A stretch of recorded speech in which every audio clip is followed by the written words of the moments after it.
ouvir a voz do Salvador.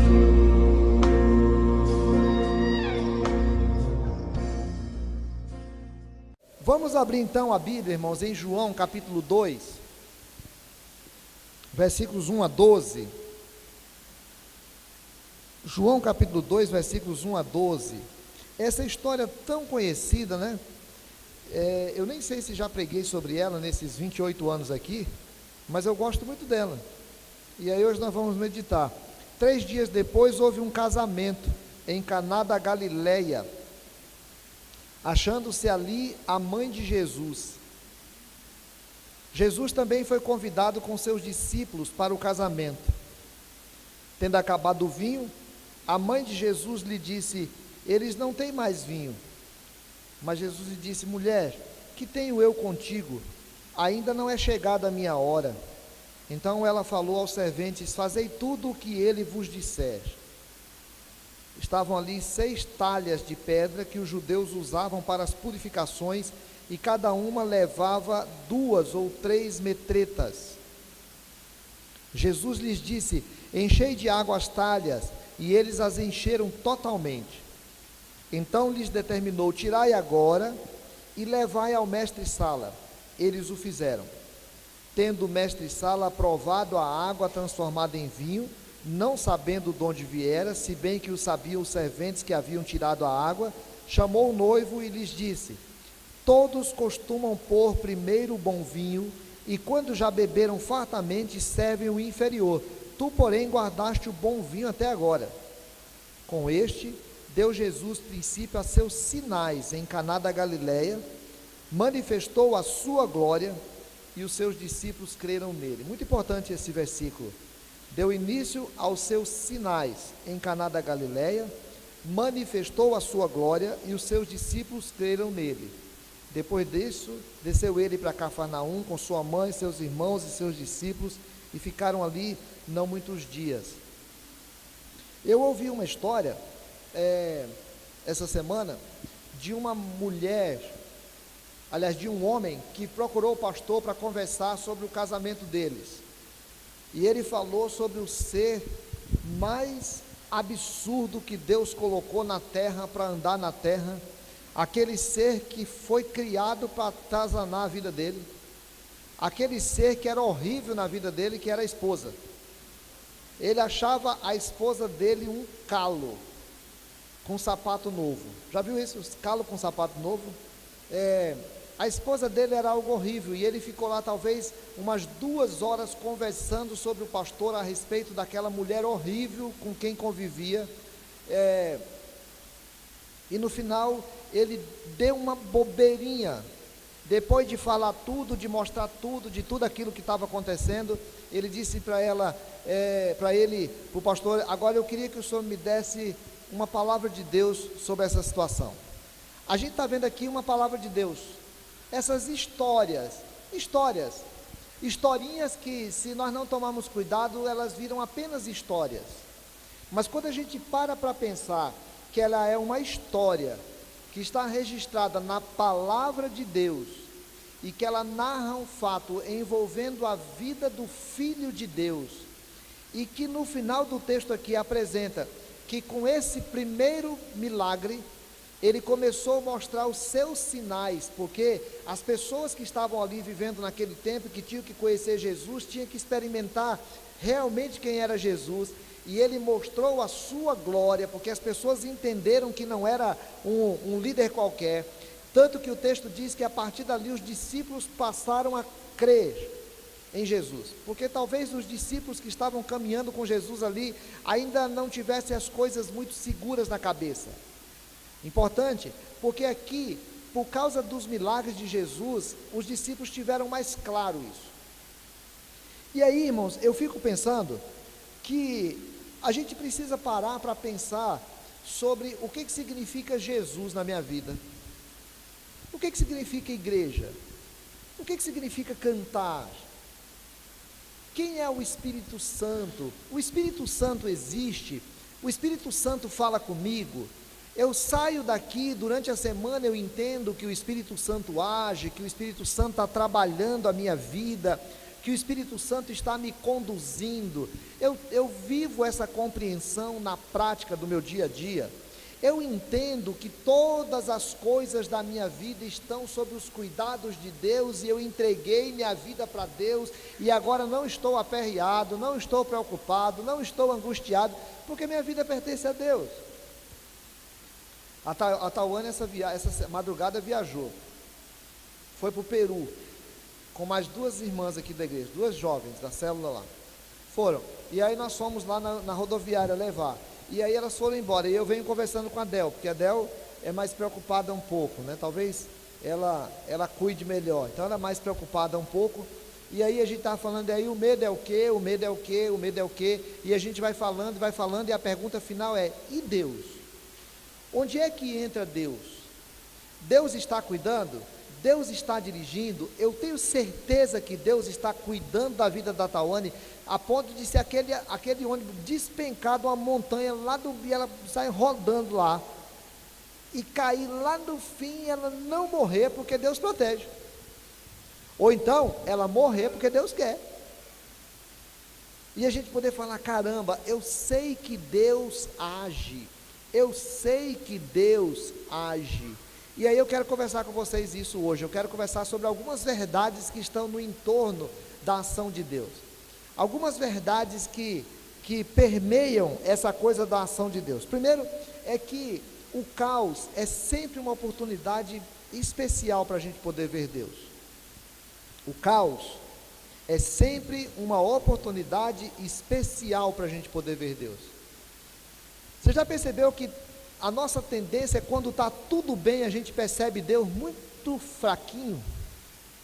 Às vezes dá a impressão de que Deus não existe. Está tudo bem, nós amanhecemos o dia, vivemos a nossa vida, trabalhamos, temos o salário no final do mês, nossos filhos estão bem, nossa casa está bem, está tudo muito bem. A gente dá a impressão às vezes que Deus até tirou férias, está tudo bem, mas na hora que a coisa aperta, que o filho adoece, na hora que o casamento está ruim, na hora que o salário não veio, na hora que o desemprego bate a porta, na hora que a casa está um turbilhão, aí a coisa começa a apertar, e a gente começa a sentir esse caramba, existe Deus. Pois é, na hora do caos é a hora especial para a gente poder ver. Jesus estava em Caná da Galileia. Caná da Galileia era um pouquinho acima de Nazaré. Nazaré já não era uma cidade muito grande, era uma comunidade pequenininha. Caná era menor ainda, estava para cima um pouco. Foram convidados para um casamento. Não dá para a gente saber direito de quem era o casamento, só se fala que era um casamento, talvez um casamento da família do seu Zé e da Dona Maria, talvez, e por isso o seu Zé e a Dona Maria foram convidados, talvez, eu não sei se o seu Zé ainda vivia aqui nessa época, mas a Dona Maria foi, e aí foram convidados para aquele casamento da família, ou dos amigos deles, não sei direito, foram convidados para o casamento. Tem algumas coisas que na hora que a gente lê esse texto aqui, a gente tem que dar uma mudadinha para poder entender, senão a gente fica lendo errado, como forma história de criança, né? Festa de casamento aqui era uma semana, não é essa festinha de algumas horas, é festa de uma semana. Então nós vamos para a festa da casa do nosso parente, ou do nosso amigo, vai lá para a festa do casamento e vai ficar uma semana, e nós vamos comer muito, e nós vamos beber muito, e nós vamos fazer muita festa, vai ser um período de muita alegria, porque afinal de contas está acontecendo o casamento da minha filha, e o dono da casa fica honrado em chamar as pessoas para poder estar no casamento. O problema é que no meio da festa, já mais por fim da festa, ou já no início da festa, o texto não diz, o texto só diz que estava tendo um momento da festa que acabou o vinho. Acabar o vinho numa festa era uma vergonha muito grande, porque isso significava que o dono da casa era muito pobre e fez uma festa que não dava conta de poder alimentar as pessoas com o que precisava, ou porque ele era muito relaxado e não soube calcular direito, ou porque ele não fez direito à lista de convidados e aí veio mais gente do que estava esperando, ou porque as pessoas beberam mais do que devia e aí ele não estava preparado também. O fato é que acabou o vinho, e acabar o vinho numa festa judaica era o fim da picada. Sabe, irmãos, sabe aquele dia que a gente está vivendo a nossa vida e dá a impressão de que acabou a alegria? Aquele dia que dá a impressão de que não tem mais o que esperar? A hora que a gente não sabe mais o que fazer, a hora que bate o desespero no nosso coração, e a gente tem a nítida certeza de que tudo vai mal. E agora, o que a gente faz? Você lembra a última vez que você passou por uma grande crise? Lembra daquela vez que você passou por uma crise terrível, que você falou, meu Deus, acabou, meu casamento acabou, minha saúde acabou, minha família acabou, meu emprego, lembra daquela crise? Aquela crise foi só para te preparar para outra, porque vem a outra, porque nós estamos na terra, e aqui na terra, a melhor forma que a gente tem de poder experimentar Deus, verdadeiramente, é na hora do caos. Foi na hora do caos que o grande homem santo, que o grande homem justo, que o grande homem dedicado na santidade dos filhos, chamado Jó, que ele descobriu assim, ele disse, Senhor, eu te conhecia só de ouvir falar, mas agora que veio o caos, agora que a coisa apertou, agora que eu estou passando por essa experiência terrível, agora os meus olhos te veem. Portanto, amado, preste atenção, pode ser que o caos que você está passando, pode ser que o caos que você já passou, ou pode ser que o caos que vem pela frente é só uma forma de Deus dizer para você, ei, presta atenção, eu estou te chamando para você prestar atenção de várias formas, você não está prestando atenção, acabou o vinho, fazer o que agora? Ninguém sabe direito o que estava passando na cabeça de Dona Maria. Dona Maria nunca tinha visto o filho dela fazer um milagre. Dona Maria não se sabe o que ela era da festa. Qual que era a preocupação de Dona Maria? Não se sabe. O que se sabe é que Dona Maria chegou uma hora lá no filho dela e disse assim, Jesus, deixa eu te falar uma coisa, acabou o vinho. Na hora que a coisa aperta, a melhor coisa que a gente tem é aprender com Dona Maria. Vai para Jesus e diz para ele, Jesus, acabou a festa, acabou a alegria, acabou o vinho, a coisa está difícil, Segunda coisa para a gente aprender, Deus age quando quer, do jeito que quer, e se Ele quiser, porque também, se Ele não fizer alguma coisa para interferir naquela história, é porque Ele não quer mudar aquela história, Ele quer que aquela história fique daquele jeito mesmo. Se Deus não fizer alguma coisa para interferir agora naquela história, é porque Ele não quer interferir agora, Ele vai interferir lá na frente. Então sossega a tua alma e espera. Jesus olha para Dona Maria e diz assim, Dona Maria, deixa eu falar um negócio para a senhora. Aqui Jesus dá uma resposta estranha, né? Porque Ele diz assim, mulher, essa expressão mulher, pesa para nós, a gente gosta tanto de falar bem da mãe, e aí, parece que Jesus é meio mal educado aqui, né? Porque ele fala, mulher, que tenho eu contigo?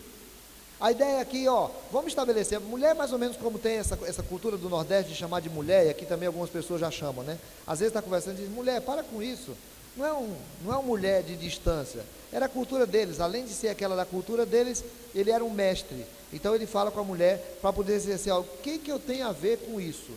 Vamos estabelecer uma coisa aqui, eu faço aquilo que o nosso Senhor quer, e não aquilo que Nossa Senhora quer.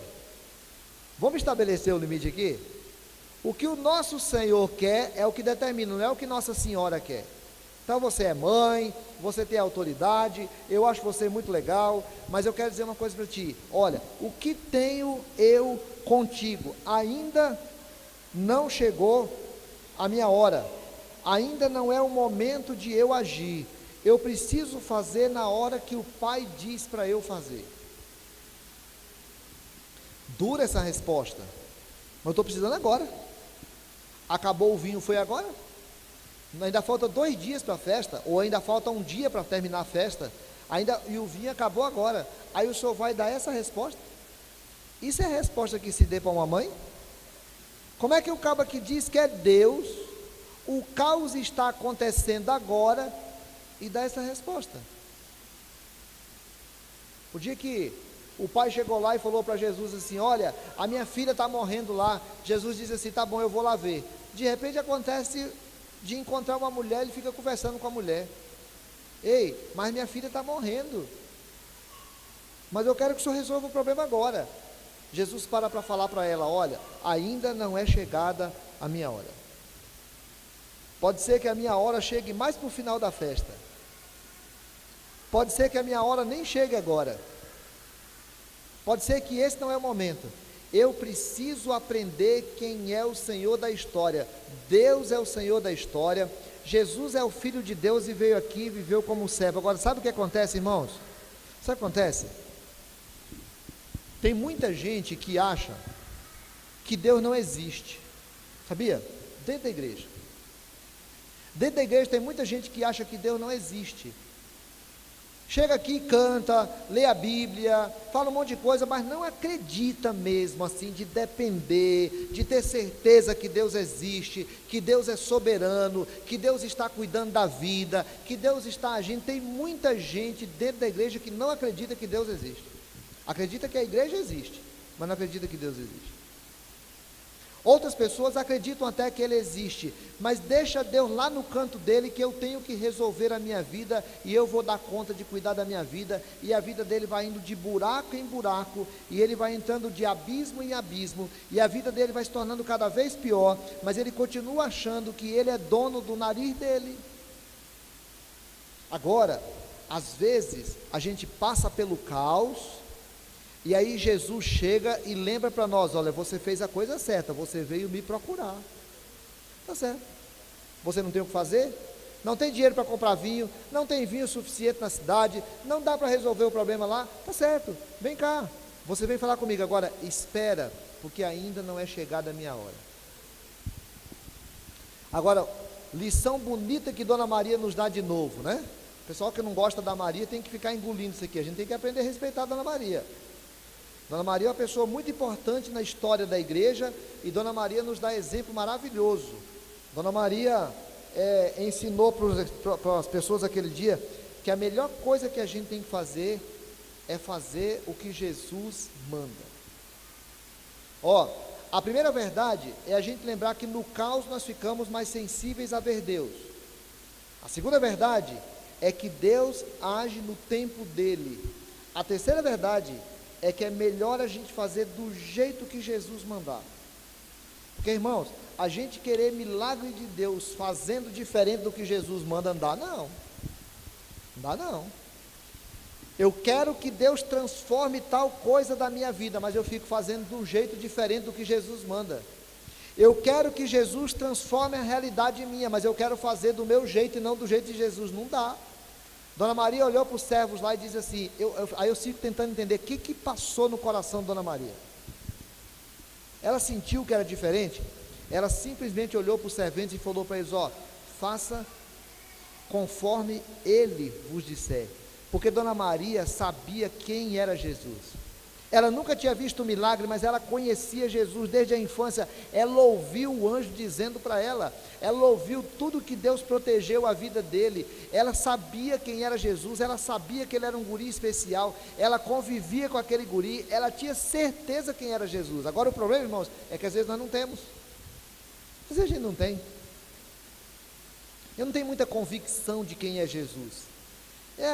Jesus é legal, mas assim, eu não sei, não tenho muita convicção do que Jesus pode fazer na minha história, do que Jesus pode fazer na minha vida. Dona Maria tinha certeza. Dona Maria tinha certeza que no meio do caos, ele não ia deixar aquele povo sozinho.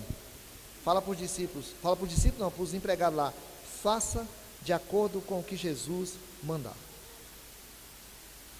Aqui é importante de novo a gente aprender alguma coisa. Qual foi o tempo entre o que Maria falou para Jesus e o que Jesus falou para os servos? Não sei, o texto não diz. Pode ser que seja naquela mesma hora, pode ser que seja mais tarde, pode ser que seja no outro dia, sei lá, não sei quando é que foi.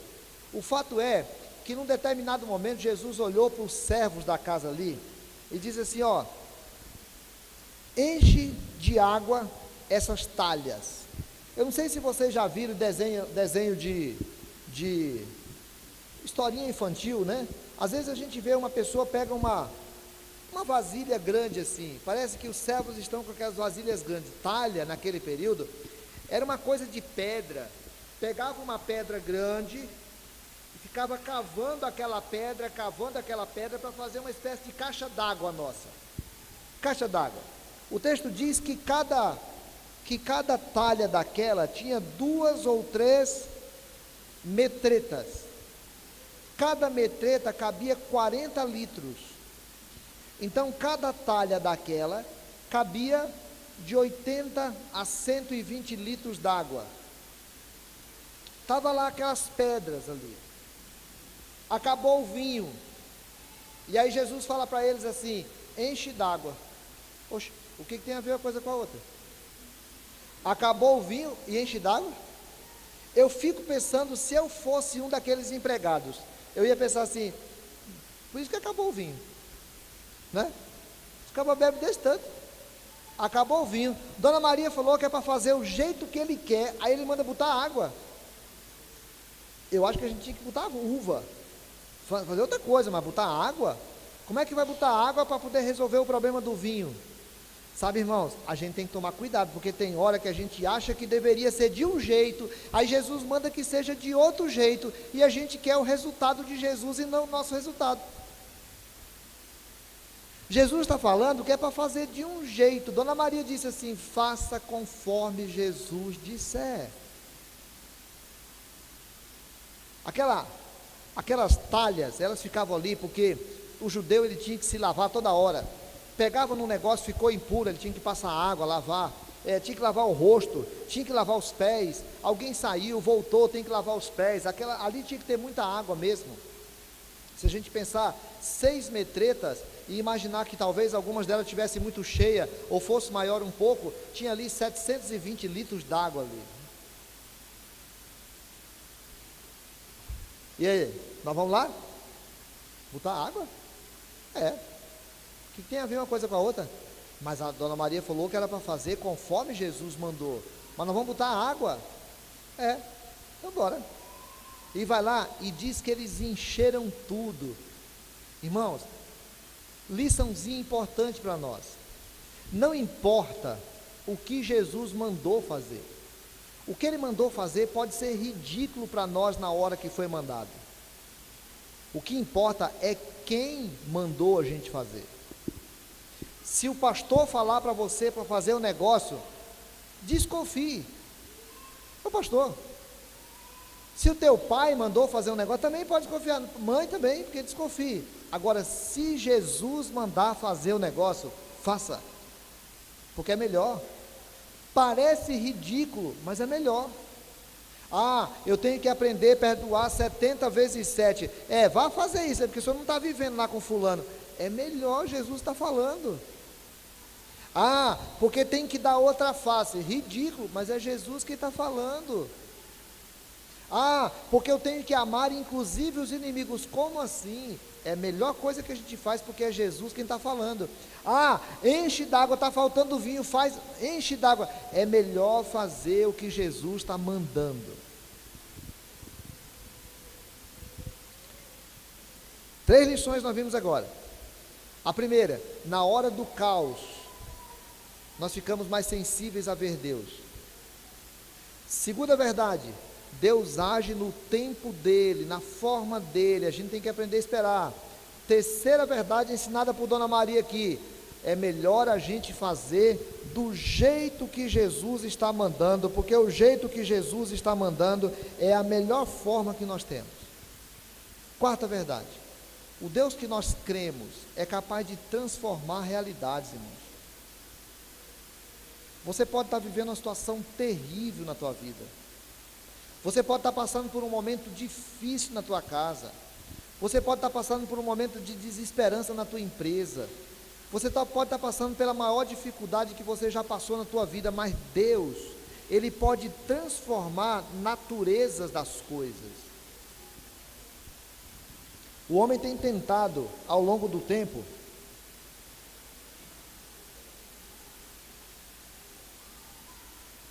O homem tem tentado ao longo do tempo transformar coisas, ainda não consegue, modifica, mistura, mas ainda não consegue. Jesus mandou que eles pegassem aquela água, colocassem lá, depois de encher tudo, pegar e levar para o mestre lá, que provava os alimentos. Ele toma o vinho, e ele não está sabendo o que aconteceu. Ele só fala para o dono da festa: engraçado, todo mundo dá o melhor vinho primeiro, você dá o melhor vinho depois? Eu achava que antes é que estava tudo bem. Agora, depois do caos, depois do conflito, depois do problema, o que veio depois, recebido a intervenção de Jesus, é melhor do que o que tinha antes? Os judeus ficavam chorando lá por causa do templo construído por Salomão, por causa do templo construído por Salomão. Aí Deus manda Ageu ir lá falar com eles na hora que eles estavam construindo o segundo templo, menorzinho, mais simples. E aí estava dizendo: olha, a glória do segundo templo será maior do que a primeira. O primeiro templo teve o caos. A Babilônia invadiu, humilhou, prestou sacrifício de porcos lá dentro, foi uma coisa horrível, colocou ídolos lá dentro, acabou com tudo. Vocês amavam aquilo, foi tudo acabado, e vocês acham que não tem mais jeito. Agora está sendo feito um templinho menor. A glória do segundo templo pode ser maior do que a que vocês viram. O vinho de antes do caos, que parecia maravilhoso, se receber a intervenção de Jesus, ele vai ser muito melhor depois da intervenção de Jesus. É importante para a gente aprender isso, irmãos, porque às vezes a gente fica querendo que fosse igual antes, a gente fica querendo que fosse do nosso jeito, do nosso tempo, da nossa maneira. Sabe por quê? Porque às vezes nós queremos ser donos da nossa história, porque às vezes nós queremos dirigir a nossa vida, porque a gente não entrega mesmo a vida para Jesus, para poder dizer: Senhor, vem na minha casa, vem na minha vida, vem na minha história, toma nas tuas mãos, eu quero entregar para ti. Sabe o que eu quero? Eu quero obedecer, porque a obediência é a melhor matéria-prima que a gente tem para o milagre. Sabia? A melhor matéria-prima que a gente tem para o milagre é a obediência. Fazei tudo conforme ele vos disser, já disse Dona Maria. A obediência é a melhor matéria-prima que a gente tem para o milagre. Deixa eu resumir aqui, para a gente poder terminar. Primeira coisa, é preciso que a gente aprenda a olhar Jesus, irmãos. Sabe, eu estou falando isso com muito temor para a igreja de Jesus. Em alguns momentos parece que a igreja não acredita mais em Jesus. Maria tinha certeza que Jesus era o empoderado de Deus para poder intervir na situação. Eu preciso aprender a olhar para Jesus. Segundo, Jesus exerceu o ministério de obediência, para que a gente aprenda o ministério da obediência. Deus não age na desobediência. Deus não abençoa a desobediência. É melhor a gente fazer do jeito que Jesus manda. Jesus é o nosso socorro. Está difícil? Está complicado? Melhor coisa que a gente tem é ir para os pés de Jesus. Jesus, eu estou aqui de novo, pedindo, esperando o teu tempo. Olha, eu estou esperando o teu tempo, eu quero fazer do jeito que o Senhor manda, eu estou esperando o teu tempo. Eu sei que o Senhor pode mudar a natureza das coisas. O Senhor parou o vento, o Senhor acalmou o mar, o Senhor ressuscitou morto, o Senhor curou cego, aleijado, leproso. O Senhor pode fazer qualquer coisa. O Senhor transformou água em vinho, e um vinho muito melhor do que o primeiro. O Senhor pode, eu creio que o Senhor pode. O Senhor me transformou em nova criatura. O Senhor fez uma vida nova em mim. Então eu sei que o Senhor pode fazer. Eu sei que o Senhor pode transformar qualquer situação, se o Senhor quiser transformar. A pergunta é, irmãos, eu creio nisso? Você crê nisso? Se você crê nisso, eu vou te convidar para orar daqui a pouco. Se você crê nisso, diga para Jesus: Senhor, eu creio, sabia?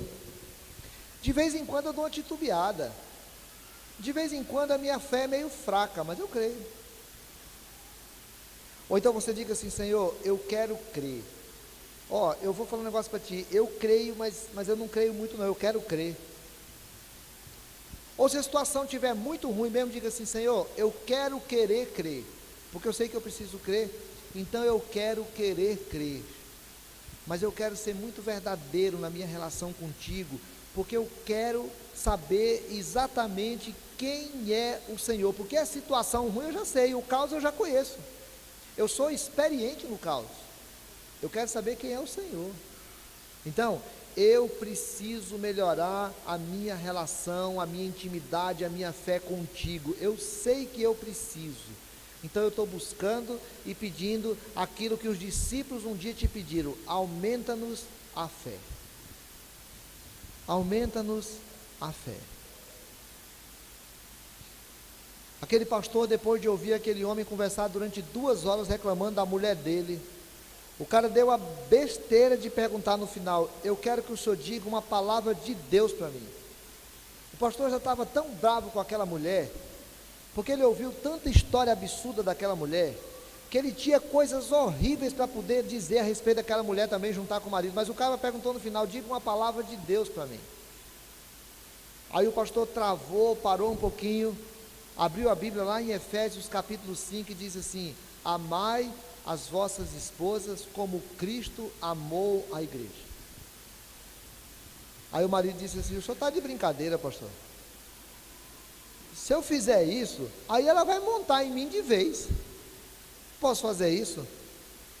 O senhor precisava uma outra palavra. Ele disse assim: rapaz, se você tivesse pedido para eu falar uma palavra minha para ti, eu diria outra coisa, mas você pediu para eu falar uma palavra de Deus?